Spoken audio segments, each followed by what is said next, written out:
చేసుకుంటూ అలాగే Telugu Desam party పాలిట్ bureau నిర్ణయం మేరకు 40% యువతకి అవకాశం ఇచ్చిన సందర్భంలో దాదాపు 175 మందిలో 88 మంది కొత్త సభ్యులకు అలాగే యువతలో భాగంగా నాకు కూడా అవకాశం కల్పించినందుకు తెలుగుదేశం పార్టీకి అలాగే పార్టీ జాతీయ అధ్యక్షులు నారా చంద్రబాబు నాయుడు గారికి జాతీయ ప్రధాన కార్యదర్శి లోకేష్ అన్న గారికి నా హృదయపూర్వక ధన్యవాదాలు నమస్కారాలు నా నియోజకవర్గ ప్రజల తరపున నా తరపున తెలియజేసుకుంటూ అలాగే జిల్లాలో స్వాతంత్రం వచ్చిన తర్వాత ఎప్పుడూ లేని విధంగా 52,521 ఓట్ల మెజారిటీతో నన్ను గెలిపించిన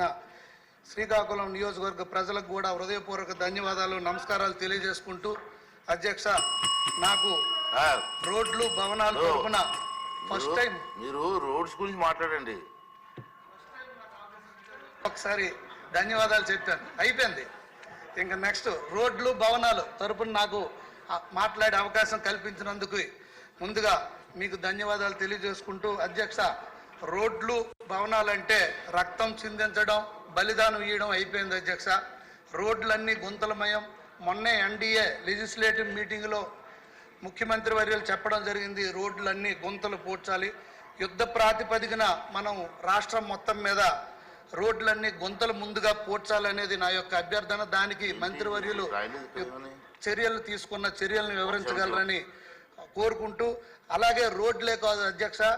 రాష్ట్రం మొత్తం మీద శిథిలావస్థలో ఉన్న బ్రిడ్జిలను కూడా పెద్ద ఎత్తున రిపేర్స్ అండ్ రిహాబిలిటేషన్స్ మనం చేయాల్సిన పరిస్థితి ఉంది ఎక్కడ ఏ రోజు ఏ బ్రిడ్జిలు పడిపోతాయో తెలియని పరిస్థితిలో ఉంది అధ్యక్ష మన శ్రీకాకుళంలో కూడా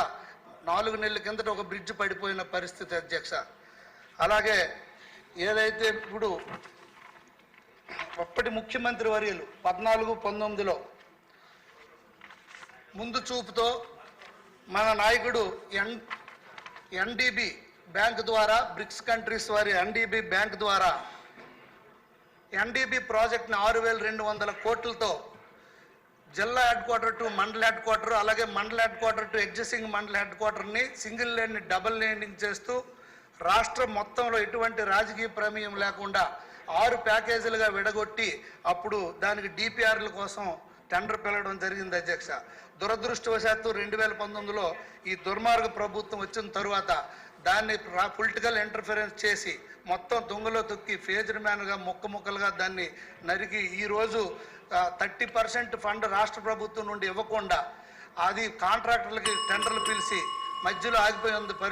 పరిస్థితి అధ్యక్ష దానిపైన కూడా పూర్తిగా సమగ్రమైన నివేదిక ఇవ్వాల్సిందిగా మంత్రివర్యుల్ని కోరుతున్నాం అధ్యక్ష అలాగే మాకు శ్రీకాకుళం మున్సిపాలిటీ నుండి రైల్వే స్టేషన్కి వెళ్ళే రోడ్డు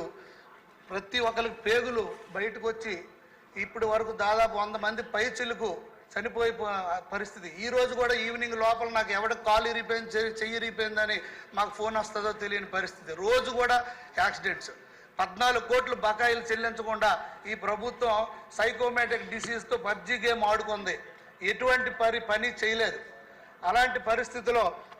మా నియోజకవర్గం కొట్టుమిట్టాడుతుంది ఒక పక్క మాజీ స్పీకర్ వర్యులు ఒక పక్క అప్పటి రెవెన్యూ మంత్రి వర్యులు ఇద్దరు కూడా ఈ సభలో ఎప్పుడు